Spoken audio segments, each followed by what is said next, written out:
Hi, everyone. Welcome to this special Juneteenth edition of our Coffee and Climate Hour. I'm Elizabeth Heltman with Moms Clean Air Force, and I'm honored to be joined by two incredible colleagues and advocates, Almeda Cooper, National Field Manager, Health Justice, and Stephanie Reese, Director, Strategic Implementation of Justice. Before we begin this conversation, I want to take a moment to ground us in the meaning of this day.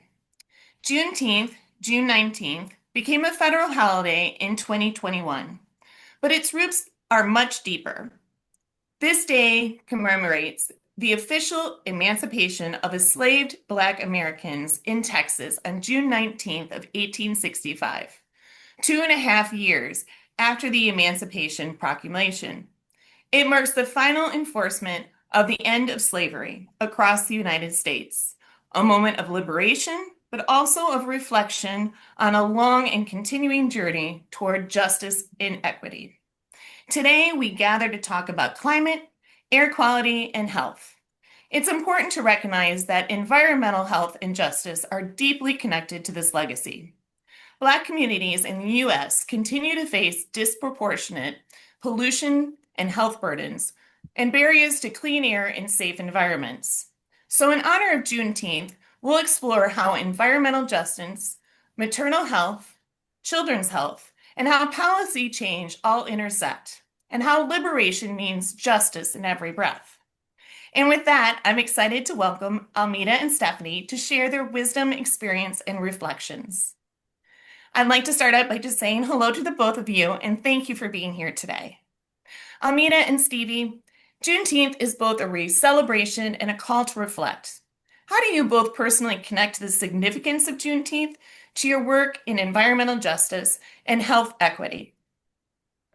I'd like to tackle that question first, Elizabeth, and mainly because I have been celebrating Juneteenth all my life before it became a federal holiday because my father's family is from Texas.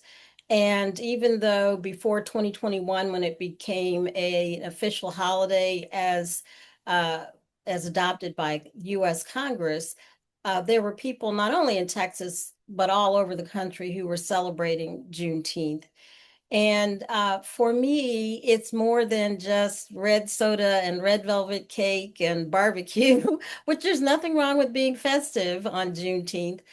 But as you mentioned in your introduction, uh, the enslaved people in the westernmost part of Texas did not hear about the end of slavery until 1865 and the emancipation. And as I was thinking about this program today, and I was thinking about the fact that, sometimes we lose the fact that the Emancipation Proclamation only applied to the slave states. And so when Congress, the House and the Senate finally passed the legislation ending slavery through the 13th Amendment, that really didn't occur for the entire country until 1865.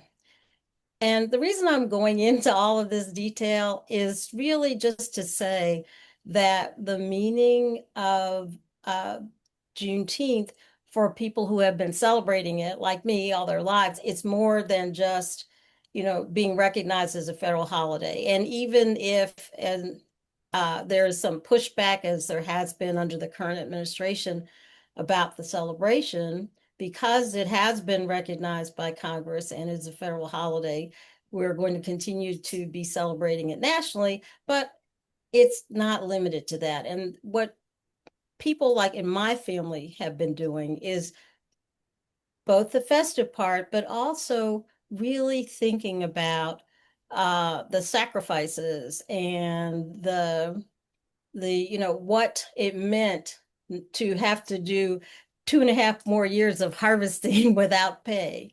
It's more, it's not, it's a celebration, but it really does mean that it's a time of reflection. And it really is a testament to the resilience and the spirit of Black people in this country, that despite that obvious problem of not being notified for 2.5 years, that people have persisted and they haven't forgotten their history and that legacy. And as you mentioned, there's still so many remnants of that treatment that occurred to Black people, occurred to us now because of where we continue to live, near power plants, near highways, in some of the most polluted parts of our country. And I think it's no accident that the father of environmental justice, Dr. Robert Bullard, is from Texas. He's from Houston. So um, I'm thinking about this holiday. I just want to encourage everyone who's joining us to think about the fact that many of the health and environmental issues persist, but also the will to change those environmental issues and health issues so that uh, children have clean air to breathe, clean water to drink, and a healthy environment to live in. Well, I'm going to jump in here because I agree with everything that Almeda said. And for me, Juneteenth, although there is that celebratory aspect to it, it tends to be more reflective. For me, Juneteenth is a reminder that, freedom doesn't always equate to justice. And, justice, equality, and equity aren't the same thing. Neither are freedom and justice. And so when I think about Juneteenth, I think about how the truth was intentionally withheld, for the slave owners in Texas that knew about the enslaved people being free, and that it took 2 years for those enslaved people to actually hear about the freedom that they were given, and that part of our history. It shows us, just for me, just how dangerous it can be when people don't have access to the truth, and when they don't know or can't tell the difference between facts and lies, and how then their freedom is put at risk, right? And Juneteenth reminds me why truth and accountability are so important. And that's exactly what we see today in the fight for environmental and health justice. That same kind of delay in responding to, um, you know, injustices that are still happening, especially for communities of color. At Moms Clean Air Force, we see it all the time. We see families that are waiting for clean air, as Amita shared, safe water and basic protections that they should have had generations ago. And when you think about these communities being told, some of the communities being told that the water from their tap is safe when it's not, or parents being told that it's not the industrial plant next to their schools that is making their children sick, or pregnant women exposed to environmental hazards, being told that the complications that they're experiencing are normal. We know when something is wrong, right? People aren't blind, but we make our decisions based on the information we're given.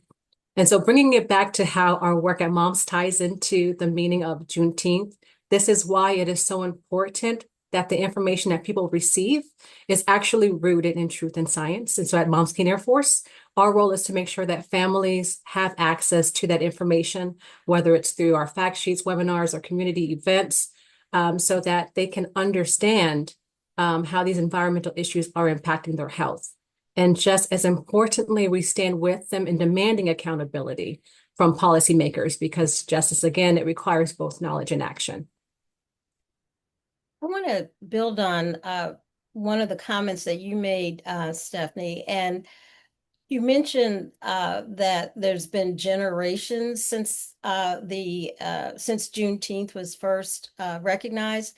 And as I was thinking about our conversation today, my grandfather, who was born in Texas in 1878, his parents were born enslaved.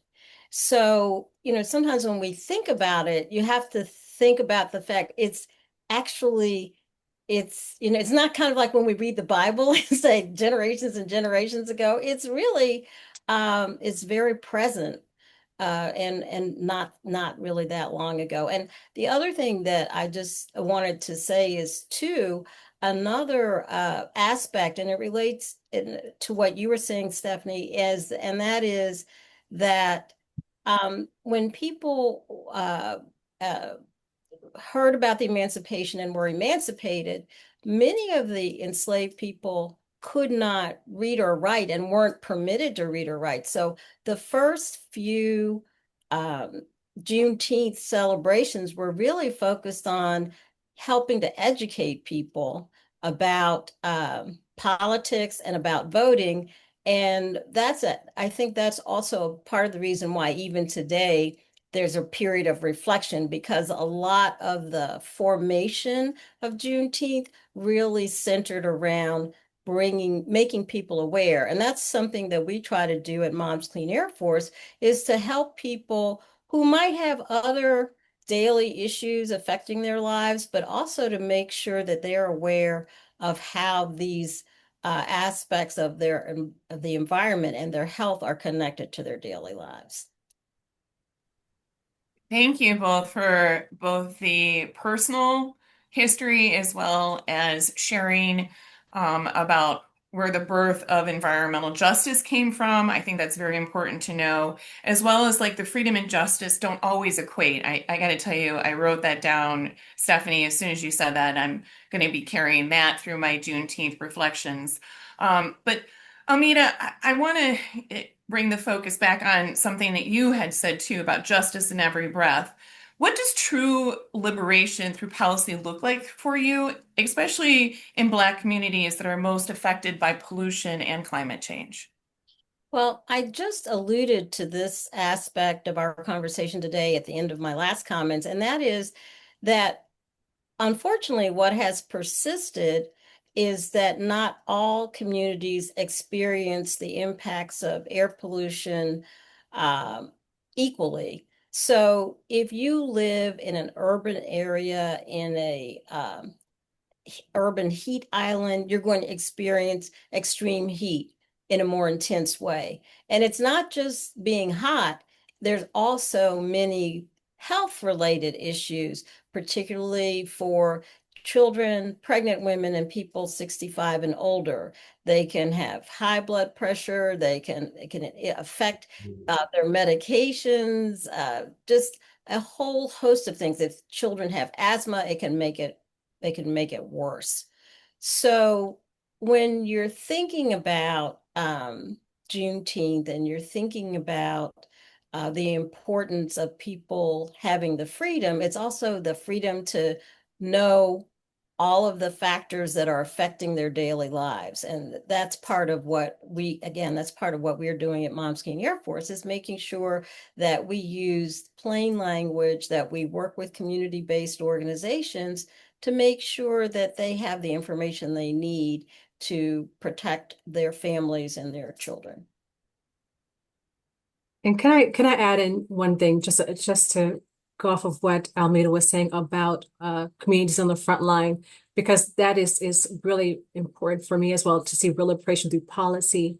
And that means that, our communities aren't put on the front lines. And what we mean, as Almeida was sharing, by front lines is that Black communities, all communities of color, aren't hit first and worse by environmental hazards, and that the Black communities aren't carrying the biggest burdens of pollution and issues caused by our changing climate, right?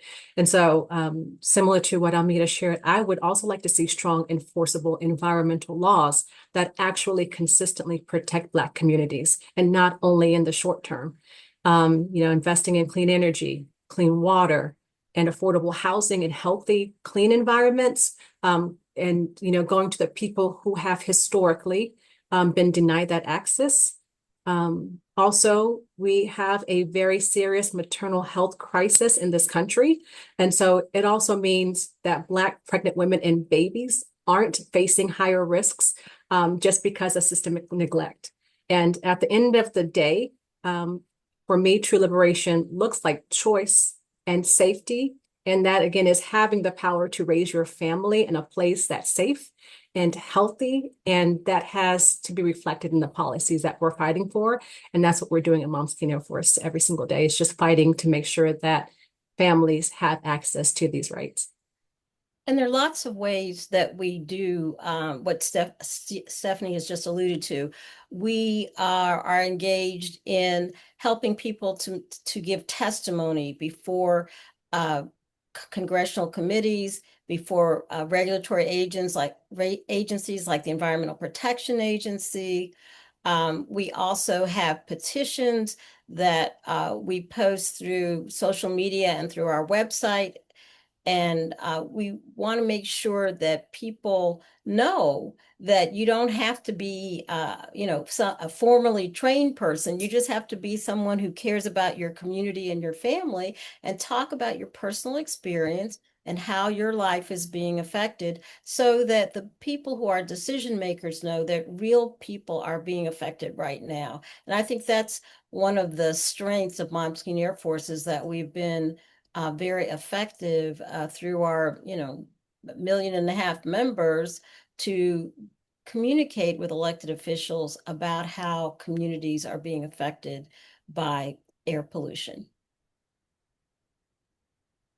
Yeah, it sounds like the freedom to have the knowledge and information is so important, to have trust behind the information that you are receiving.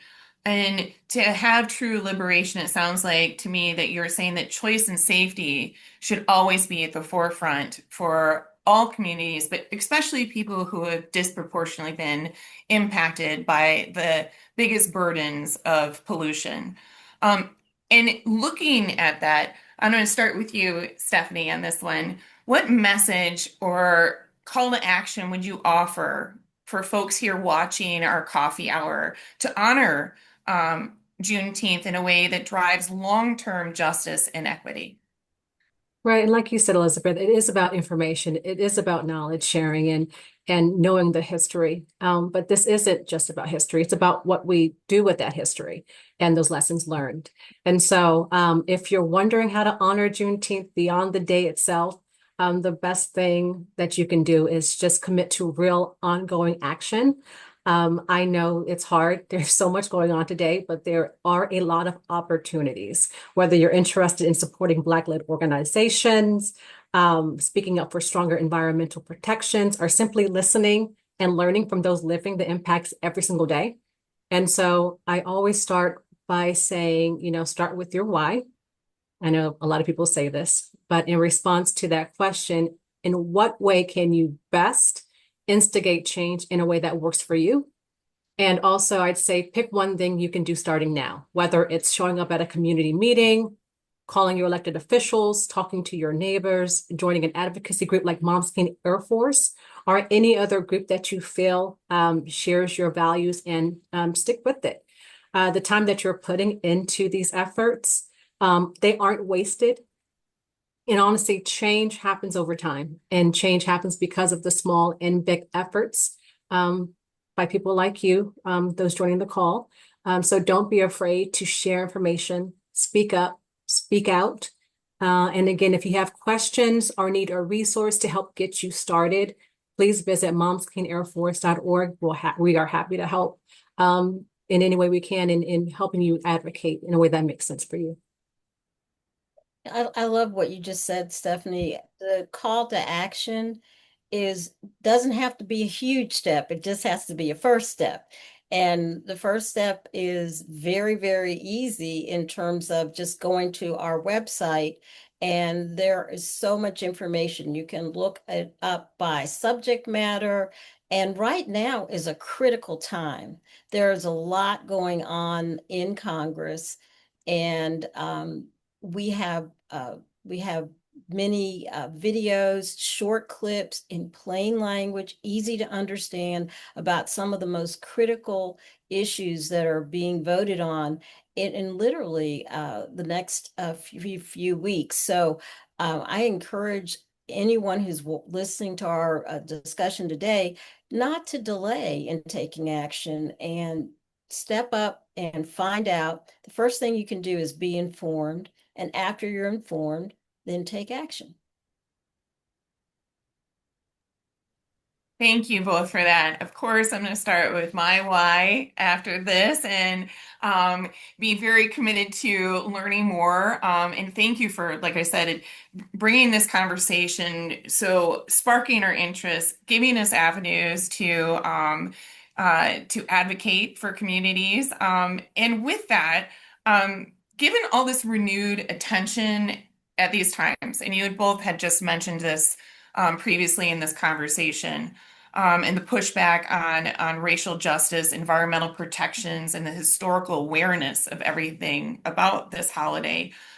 What meaning does Juneteenth deepen your commitment to justice through your work with moms? How do you see communities of color showing strength and resilience as they navigate today's challenges? And I'll admit there are a lot of challenges. So, yes, I'm going to send that to you guys. Can I jump in here, Almita, or did you want Go to? ahead. I'll add a few comments afterwards. Well, again, just again, so appreciative to be able to speak on this, but Juneteenth reminds me that even when progress feels unattainable, not to give up. I feel like this is timely. We live in a country where the people will really can instigate change. And I feel that fighting for our freedoms and what we believe to be right is at the core of our country. And for me, that same core belief, it also fuels the work that we do at Moms Clean Air Force.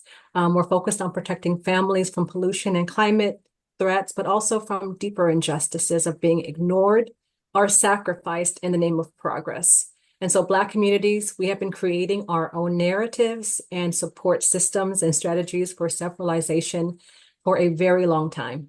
And so when we talk about strength and resilience, I think our communities show it every single day. And even when the odds seem stacked against us, we still raise our voices. So for me, Juneteenth represents a deepening of our commitment by grounding us in that legacy of survival, yes, but also of power. And we, again, just won't survive these challenges. I strongly believe and feel that we will thrive and continue building something better for future generations. That was really well said, Stephanie. So I have one thing that I just want to add, and that is um, there is sometimes a sense of being alone and overwhelmed when you think about everything that's going on, not just with environmental justice and health justice, but everything that's going on right now. And because Juneteenth is so centered on family and community, I think it reinforces you are not alone. You don't have to be alone because there are other people who want to join you in doing this work. And we're here and we're willing to be a partner. And there are organizations that are either community-based organizations or allies who are ready, willing, and able, and who want to meet people where they are to help move us forward and to protect clean air for our children and clean health and health for our children, even in these times which seem very, very challenging. Well, I can't even tell you how honored I am. And thank you so much, Almeda and Stephanie, for sharing your insights, your passion, and your truth with us today. This conversation reminds us that the environmental and health justice is inseparable from a broader struggle of racial and social justice. And honoring Juneteenth not only means remembering history, but also working on liberation, equity, and clean air for every child, every family, and every community. For those watching, I encourage you to stay engaged, learn more about environmental justice, support policies that protect frontline communities, and lift up voices that are most impacted by pollution and climate change. You can find some resources and actions and ways to connect with Moms Clean Air Force in the description below. Thank you again for spending this time with us in reflection and hope. And I want to leave the last words to you. So please go ahead and leave us with your last words.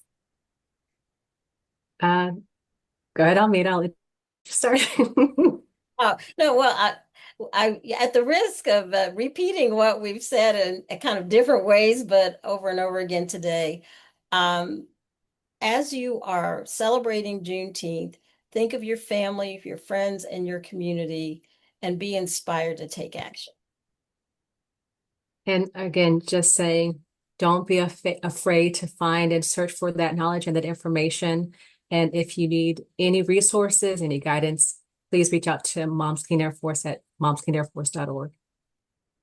Again, honored that you are my colleagues, my friends, and that I got to have this conversation with the both of you today. Thank you so much for making the time to have this conversation with our audience here and our members. So thank you. And once again, please take advantage of all of our resources here at Moms Clean Air Force.